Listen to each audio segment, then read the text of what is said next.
Yo, what is going on, guys? So today I'm gonna tell you how to get Google Maps API key. So this is a step-by-step guide. So first you're gonna create a Google Cloud project. Go to Google Cloud and sign in with your Google account. Click on select a project and then new project.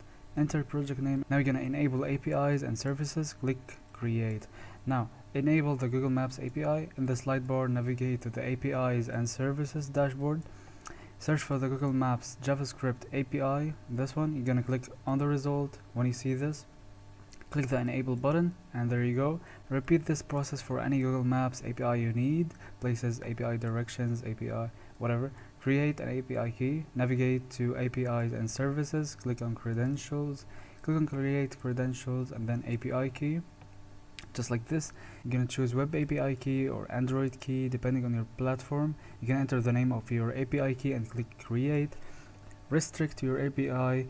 To improve security, you're gonna restrict your API key by setting an application restrictions, example HTTP refers, IP addresses, etc. Enabling APIs only needed for your application.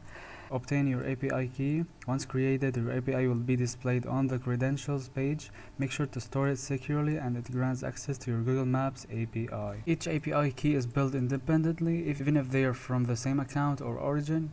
You will receive $200 worth of free monthly credit, equivalent to 28,500 free map loads per month.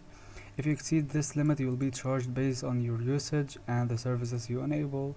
For map statistics, API requests, you'll also need to sign a request with a digital signature. Then you're gonna verify your API key. To verify your API key, you can use the following code snippet. Replace your API key with your actual key.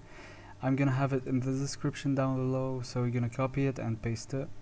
And yeah, that is basically it. You have now obtained your API and that is it.